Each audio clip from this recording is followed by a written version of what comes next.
पूरी बॉडी को कंट्रोल करने वाले सिस्टम को क्या कहते हैं? मच्छर यहाँ काटा तो ब्रेन यहाँ सिग्नल कैसे देता है? यानी सारा वायरिंग से क्या हुआ है, जुड़ा हुआ है। कई बार क्या होता है, पेड़ और से गिर जाएंगे या कभी उटपटांग गिर गए, अंदर का अगर वायर मुड़ गया ना, जिंदगी भर सही नहीं होगा। यही मेडिकल साइंस आके फेल हो जाता। आज तक नहीं पता चल पाया, कितने भी बढ़िया डॉक्टर को दिखेगा ना, क्योंकि जैसे एक बार ऐसे होगा ना,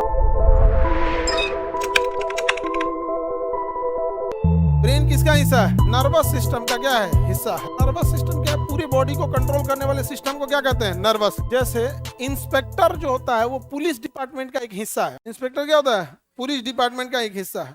उसी तरह ब्रेन किसका है? नर्वस सिस्टम का एक हिस्सा है। केवल ब्रेन से नहीं काम होगा, है ना? ब्रेन से काम होगा तो मच्छर यहाँ काटा तो ब्रेन यहाँ सिग्नल कैसे देता है? यानी सारा वायरिंग से क्या हुआ है, जुड़ा हुआ है। तो देखिए ये क्या है? ब्रेन। और ये है स्पाइनल कॉर्ड। ये क्या है? Spinal cord. यहाँ भी देख लीजिए, ये वाला क्या है? ब्रेन। और ये जो वायर टाइप का निकला है क्या? ये स्पाइनल कॉर्ड। स्पाइनल कॉर्ड दोनों को जब मिला देते हैं तो क्या बनता है? Nervous system. Central nervous system, मुख्य नर्वस सिस्टम यही होता है। मेन नर्वस सिस्टम यानी सेंट्रल नर्वस सिस्टम का मेन दो अंग होते हैं, क्या क्या? ब्रेन और स्पाइनल कॉर्ड। ब्रेन को सुरक्षा कौन देता है? खोपड़ी। ब्रेन को सुरक्षा और स्पाइनल कॉर्ड को सुरक्षा रीढ़ की हड्डी। स्पाइनल कॉर्ड को सुरक्षा रीढ़ की हड्डी। ये जो स्पाइनल कॉर्ड होता है इस रीढ़ की हड्डी के बीचों बीच से आता है, इसलिए इस रीढ़ की हड्डी में के पीछे क्या जाता है? Spinal cord. कई बार क्या होता है, पेड़ और से गिर जाएंगे या कभी उटपटांग गिर गए और स्पाइनल कॉर्ड अचानक से ऐसे हुआ, अचानक से क्या हो गया? ऐसे हो गया। हड्डी तो रेसिस्टेंस है, जोड़ लेगा, लेकिन अंदर का अगर वायर मुड़ गया ना, जिंदगी भर सही नहीं होगा। इसलिए सुनते होंगे कि रीढ़ की हड्डी टूट जाएगी तो कभी नहीं उठोगे।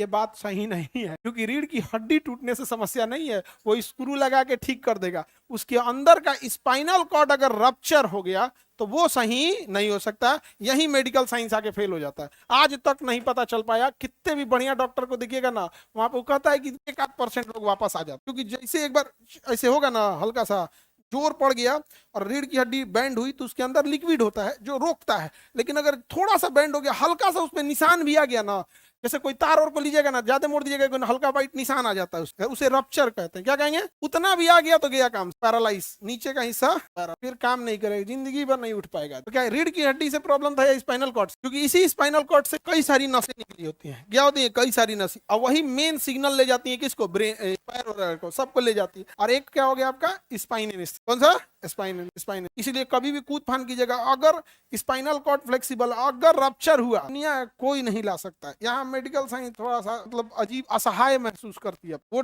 डॉक्टर किसी चीज को 100% कहेगा ठीक कर दो, इसको नहीं कह सकता। इसको कौन?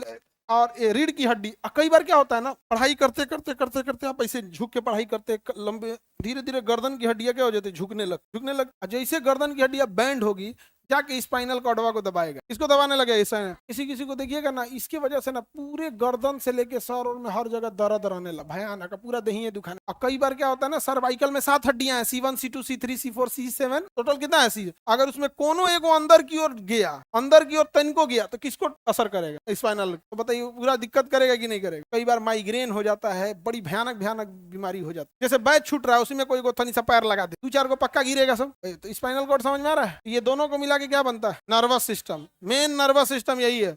अकेले ब्रेन कुछ नहीं कर पाएगा, अकेला ब्रेन कुछ नहीं कर पाएगा। तो सोचिए ना, ब्रेन चिल्लाते रह जाएगा, ये इंजेक्शन मार दिए स्पाइनल कॉर्ड में, खत्म कहानी। ब्रेन आदेश देते रह जाओ, देखते हैं कौन चीज, हाथ तक ना उठे, दर्द कुछ नहीं होगा, मैसेज वैसेज कुछ नहीं जाएगा, ब्रेन शांति से रहेगा। जी, इसको मार दिया था। आगे बढ़ते हैं। किसी को दिक्कत? बताइए, आप जो ब्लड देते हैं वो ABG देते हैं या फिर वेन से दे देते हैं? जो इमरजेंसी में लेटल है, आर्टेरियल ब्लड गैस, ABG, एक दिन में जांच होता है हर आधा घंटा। अगर क्रिटिकल है तो हर आधे घंटे पे जांच करेगा, और अगर नॉर्मल हो गया तो 1-1 घंटा, फिर 2-2 घंटा। फिर होता है कि सुबह शाम में ABG ले लेता है, अब उसमें लगैले छोड़ देता है, बार बार नहीं निकालेगा। वो आर्टरी से कौन बार बार छेड़छाड़ करेगा? वहां पे ले लेगा, यहीं से निकाल लेगा, या तो यहाँ से या तो सेंटर लाइन बना दे, जहां से भी बना। डॉक्टर का काम है, आप लोग का काम नहीं है। समझ में आ रहा है? तो ये क्या है? ये ब्रेन की सुरक्षा, खोपड़ी, क्रेनियम, स्पाइनल कॉर्ड की सुरक्षा। हाँ, रीढ़ की। अब रीढ़ की हड्डी से साथ समस्या ये है कि रीढ़ की हड्डियां बुढ़ापा में ना, हड्डियों के बीच में गैप होता है। हड्डियों के बीच में क्या होता है? गैप होता है। एक साइनोवियल नाम की लिक्विड होती है, बुढ़ापा में वो कम हो जाता है, तो हड्डियां थोड़ा सा अपने जगह से हो जाती हैं,